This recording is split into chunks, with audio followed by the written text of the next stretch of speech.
Shalom,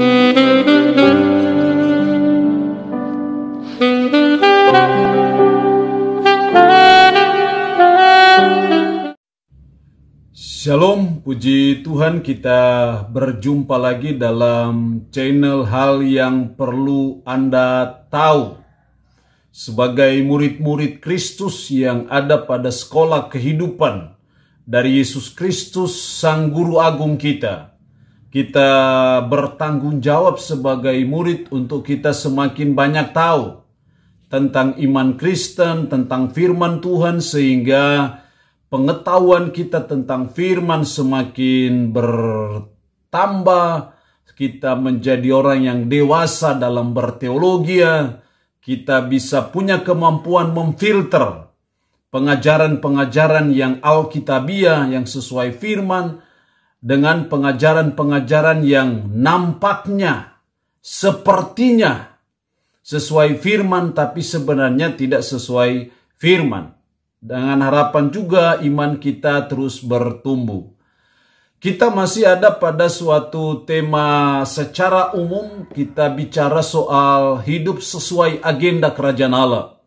Karena sebagai warga-warga kerajaan Allah, kita bertanggung jawab untuk hidup sesuai dengan agenda kerajaan Allah. Kita sudah bicara soal agenda kerajaan Allah secara pribadi, person-person sebagai warga kerajaan Allah, dan kita sekarang bicara soal agenda kerajaan Allah dalam keluarga. Kemarin kita sudah bicara secara grand design agenda kerajaan Allah dalam keluarga. Sekarang kita bicara person-person dalam keluarga. Sehingga hari ini kita bicara mengenai agenda kerajaan Allah terhadap suami yang adalah bagian dari keluarga itu. Kita menyadari bagaimana peranan yang sangat penting, peranan yang sangat vital dari suami dalam agenda kerajaan Allah, karena suami adalah kepala. Dalam bahasa Yunani, kepale, sumber. Artinya bahwa suami yang akan memegang peranan penting, yang akan menentukan apakah keluarga ini dituntun dalam agenda kerajaan Allah atau tidak. Apakah keluarga ini dibawa ke suatu rancangan ilahi dalam membangun keluarga atau tidak. Jadi suami sangat memegang peranan krusial dan penting dalam hubungan dengan agenda kerajaan Allah dalam keluarga. Lalu pertanyaannya adalah, apa agenda kerajaan Allah terhadap suami? Itu berarti bahwa sebagai suami-suami kita perlu memahaminya secara baik dan benar, tapi juga sebagai istri perlu juga memahami apa agenda kerajaan Allah terhadap suami, sehingga fungsi sebagai penolong itu bisa dapat diwujudkan ataupun dilaksanakan. Yang pertama, agenda kerajaan Allah terhadap suami ada pada Efesus 5 ayat 25. Firman Allah berkata demikian, "Hai suami, kasihilah istrimu sebagaimana Kristus telah mengasihi jemaat dan telah menyerahkan dirinya baginya." Hai suami, kasihilah istrimu. Ini agenda kerajaan Allah yang pertama bagi suami, yaitu mengasihi istri. Kalau saudara dan saya sebagai suami mengasihi istri, maka itu adalah kita sedang melaksanakan, kita sedang mewujudkan agenda kerajaan Allah dalam keluarga kita. Kata mengasihi dari kata agapete, dari akar kata agape. Ini bentuk present aktif dalam gramatika bahasa Yunani. Kalau ini suatu present aktif, itu artinya tekanan kepada sesuatu yang kontinu secara terus-menerus, tak berhenti-henti. Jadi mengasihi istri bukan hanya kadang-kadang atau hanya pada saat-saat tertentu, bukan. Tapi mengasihi istri harus secara kontinu, secara terus-menerus. Sampai maut memisahkan kita. Ini agendanya. Modus imperatif dari kata agapate ini menunjukkan bahwa ini suatu perintah. Jadi mengasihi istri ini bukan kemauan istri. Mengasihi istri ini bukan tuntutan istri. Mengasihi istri ini bukan perintah gereja, tapi ini perintah Tuhan bagi saudara dan saya sebagai suami. Jadi ini suatu bentuk imperatif, suatu bentuk perintah. Kalau itu suatu perintah maka tidak bisa tidak. Saudara dan saya harus melaksanakan perintah itu. Nah, kalau kita bicara mengasihi agape ini, kita mengenal ada beberapa terminologi dalam hubungan dengan cinta ataupun kasih itu. Ada namanya eros, ada namanya philia, ada namanya storge, ada namanya agape. Eros adalah cinta laki-laki kepada perempuan, perempuan kepada laki-laki. Philia adalah kasih persahabatan karena bersahabat. Eros, cinta karena hubungan darah. Semua tiga jenis ini yang namanya eros, philia, storge, semua manusia di bawah kolong langit ini punya. Apapun agamanya, komunis pun punya itu. Tapi yang namanya agape, kasih, itu tidak semua orang punya. Kasih agape itu adalah buah roh. Kalau namanya buah roh artinya hanya intervensi roh, hanya oleh pertolongan Roh Kudus orang bisa punya agape. Tanpa intervensi roh tidak mungkin orang bisa punya kasih yang namanya agape itu. Nah, ini yang harus kita lakukan sebagai suami. Memang seringkali orang menyamakan cinta dan kasih. Ya bisa disamakan di sisi yang lain, tapi ada perbedaan sebenarnya. Biasanya cinta itu diterjemahkan dari kata eros.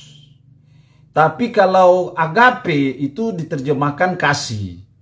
Bagi saya ada persamaan tapi juga ada perbedaannya.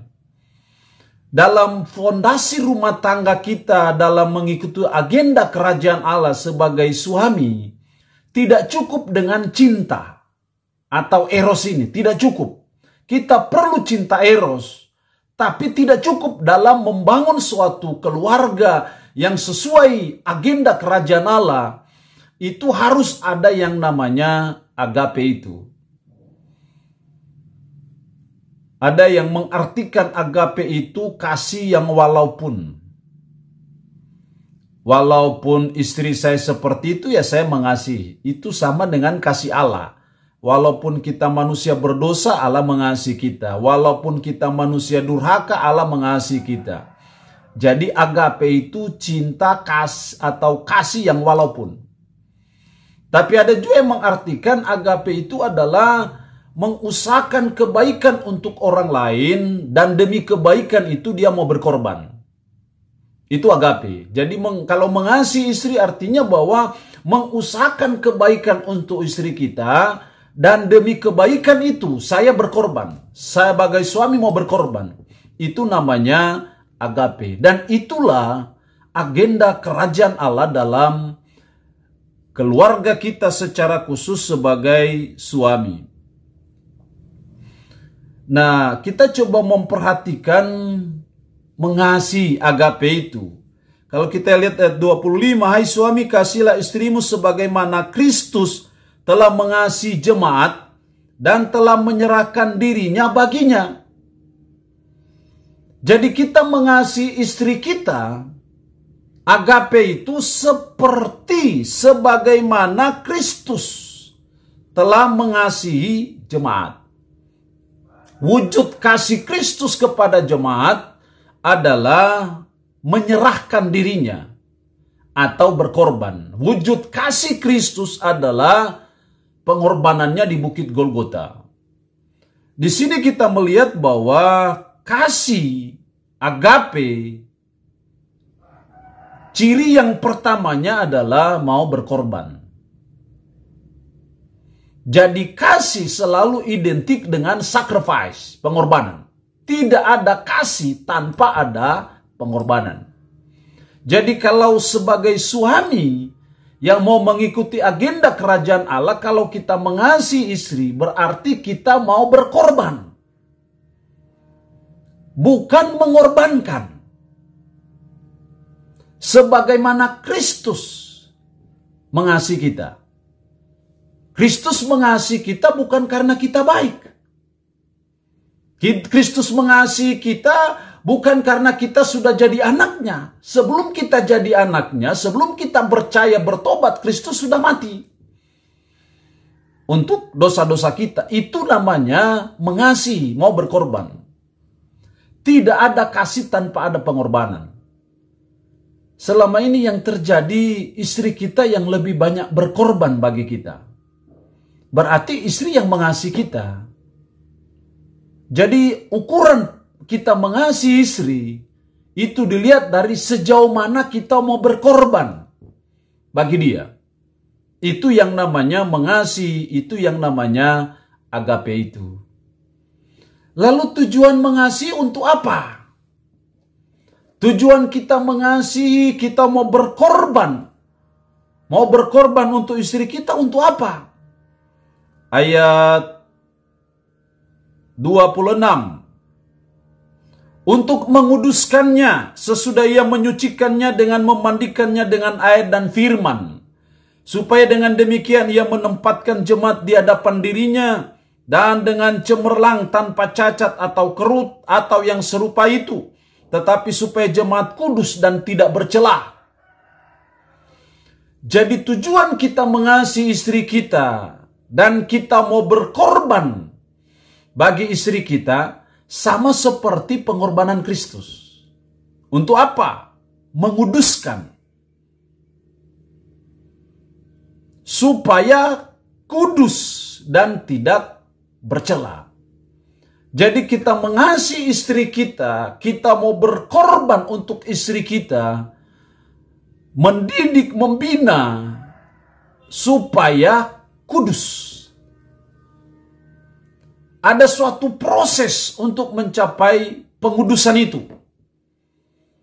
Kita tahu kata kudus, hagios, itu hidup berbeda.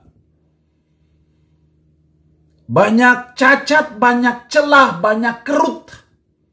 Dalam kehidupan kita, termasuk juga dalam kehidupan istri kita, kita bertanggung jawab mengasihi dan berkorban untuk memperbaiki yang cacat-cacat, yang kerut-kerut itu, supaya semakin baik di mata Tuhan.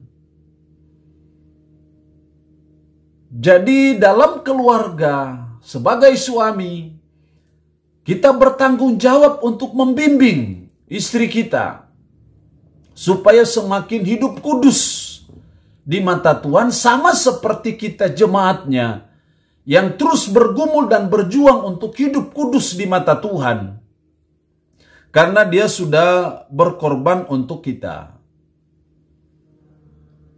Jadi mengasihi selalu berkorban. Dan berkorban supaya kudus.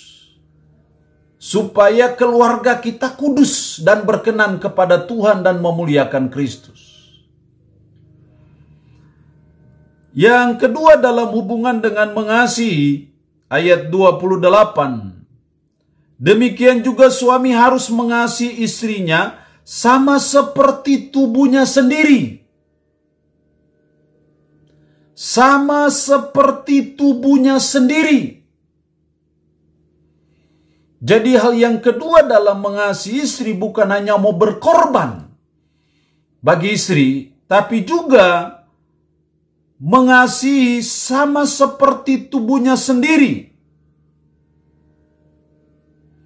Jadi kita mengasihi istri kita seperti kita mengasihi diri kita sendiri. Nah, kalau kita mengasihi diri kita sendiri, ayat 29, sebab tidak pernah orang membenci tubuhnya sendiri. Jadi kalau kita membenci istri sama dengan kita benci diri sendiri, dan membenci diri sendiri hampir tidak ada sebenarnya. Tetapi mengasuhnya dan merawatinya sama seperti Kristus terhadap jemaat. Jadi kalau kita mengasihi istri kita, kita harus mengasihi seperti diri kita sendiri. Kita mengasihi seperti diri kita sendiri artinya kita mau merawat, mengasuh dan merawat.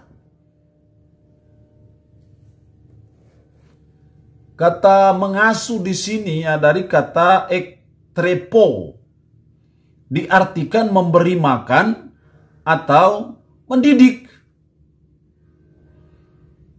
Jadi kalau kita mengasihi istri seperti diri kita sendiri, wujudnya adalah kita mau mengasuh, memberi makan, mencukupi segala kebutuhan jasmani, tapi juga mendidik, mengarahkan istri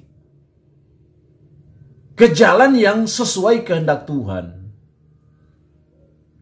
Juga merawat, artinya memelihara. Sama seperti kita pelihara tubuh kita sendiri dengan olahraga, dengan makan makanan yang sehat.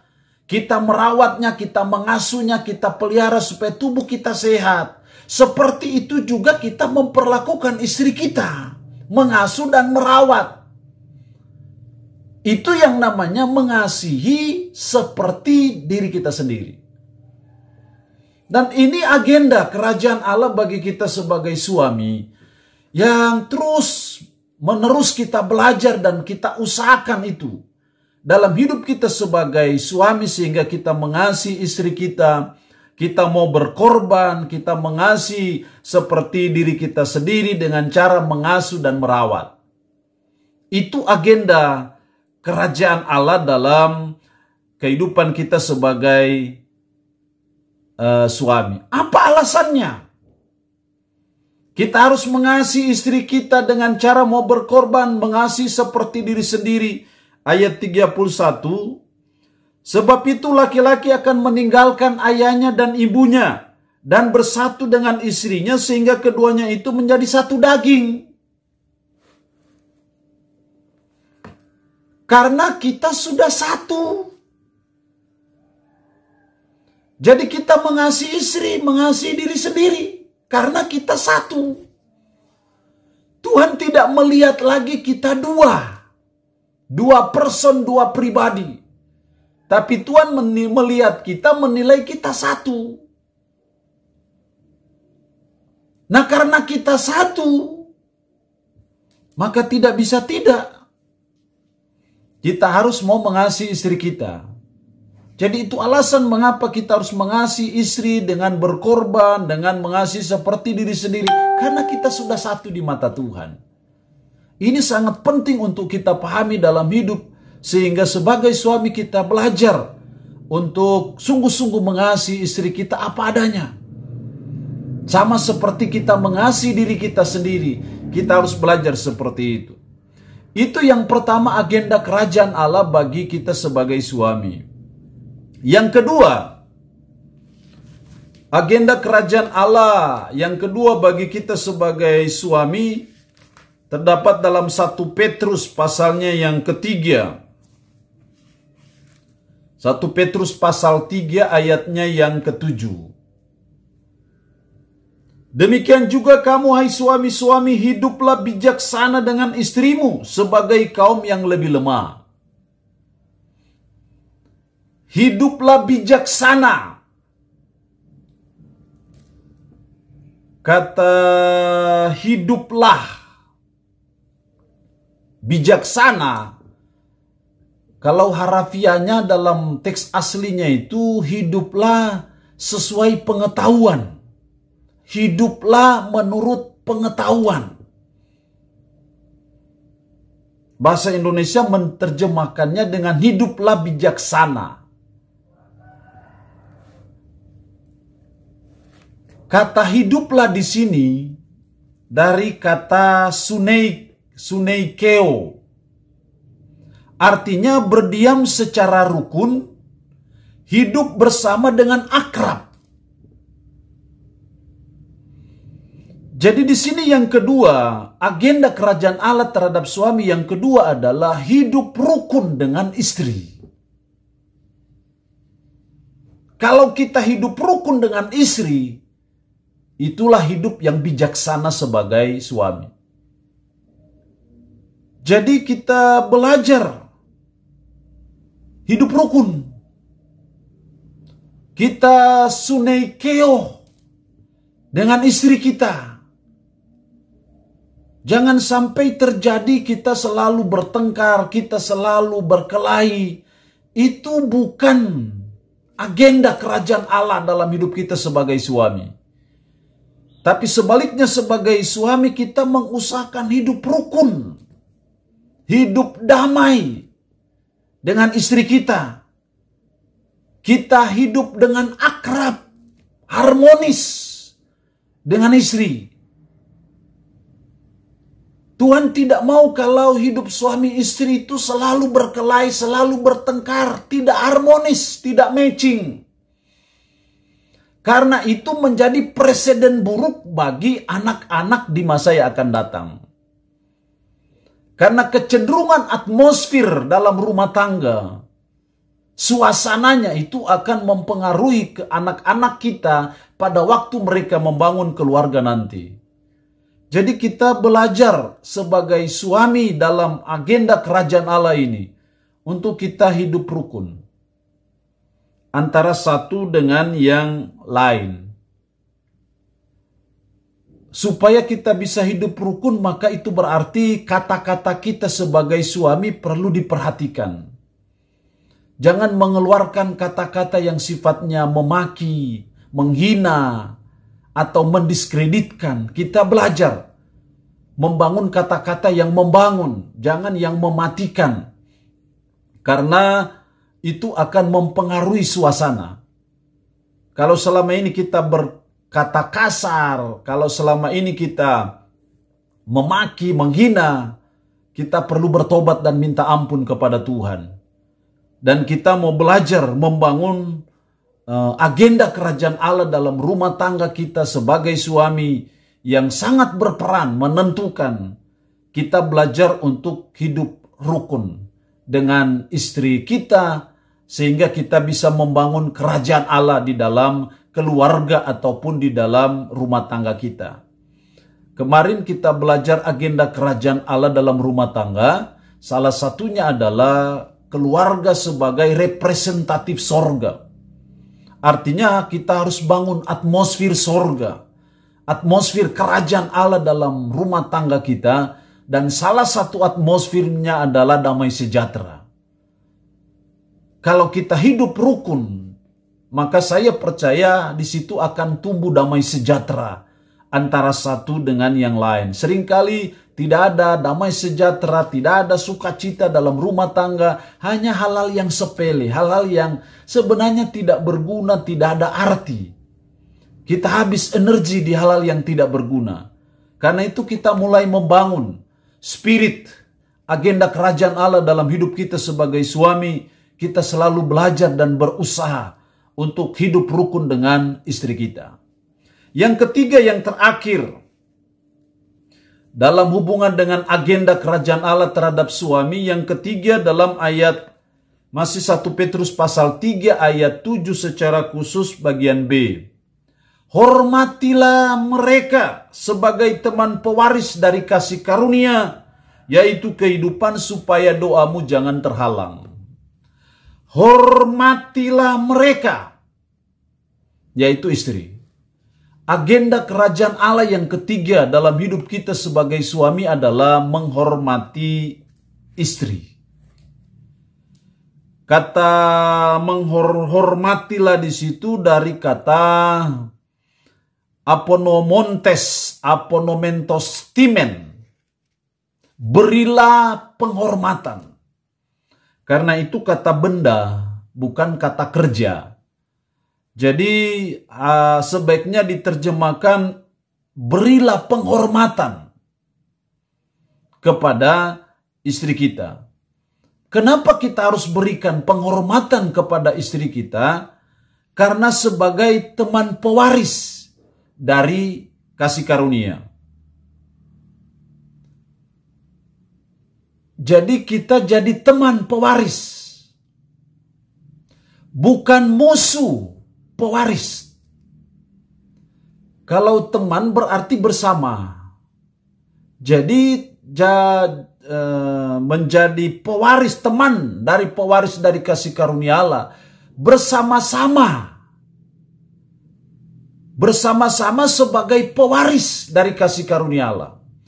Kenapa kita adalah teman pewaris dari kasih karunia Allah? Karena di mata Tuhan kita satu, bukan dua. Disinilah terlihat bahwa betapa pentingnya kita sebagai suami istri jadi satu di mata Tuhan. Karena ketika suami berjuang sendiri, ini sama dengan dia berjuang setengah. Meskipun dia sudah all out, mungkin dia sudah bekerja keras, tapi tetap kekuatannya hanya setengah. Tanpa didukung oleh istri. Karena kita sudah satu di mata Tuhan. Atau saya kalau mau ibarat mobil, kalau kita suami berjuang sendiri tanpa bantuan, tanpa pertolongan istri kita, ibarat mobil kita mobil biasa. Kan ada mobil biasa, ada mobil yang double garden. Itu mobil-mobil khusus. Kita harusnya satu di mata Tuhan sebagai teman pewaris, harusnya kita double garden. Powerful. Tapi kalau kita seorang diri sebagai suami saja, maka ini mobil biasa ini, bukan double garden ini. Karena apa? Kekuatan kita hanya 50%, hanya setengah. Kekuatan kita menjadi 100% powerful ketika kita dihubungkan dengan istri. Karena kita satu. Tuhan tidak menilai kita dua, kita satu di mata Tuhan. Sebagai teman pewaris. Makanya doa kita akan terhalang. Kenapa doa kita terhalang? Karena kita setengah. Kekuatan kita setengah. Sementara kita mau menanjak tanjakan yang tinggi. Kita butuh mobil yang double garden. Karena kalau tidak double garden, ini tidak bisa naik. Makanya doa kita terhalang. Kalau doa kita terhalang, pasti pelayanan terhalang, berkat terhalang, segala hal pasti akan terhalang, karir juga akan terhalang. Jadi kita harus memahami sebagai suami bahwa kita ini sudah satu dengan istri.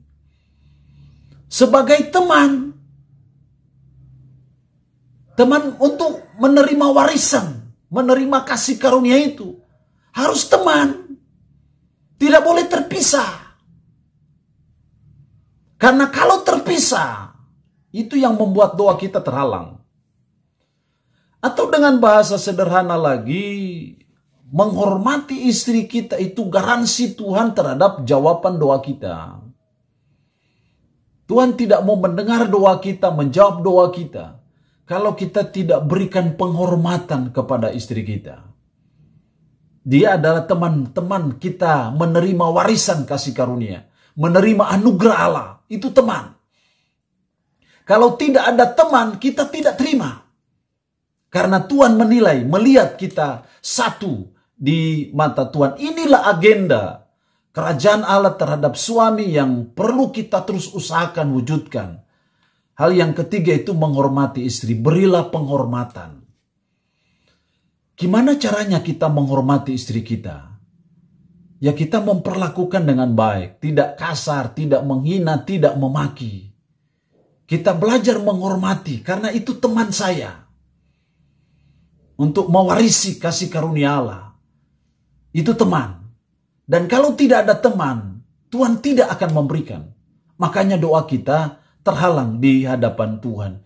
Inilah 3 agenda kerajaan Allah bagi kita sebagai suami, mengasihi istri, hidup rukun dengan istri, dan menghormati istri kita.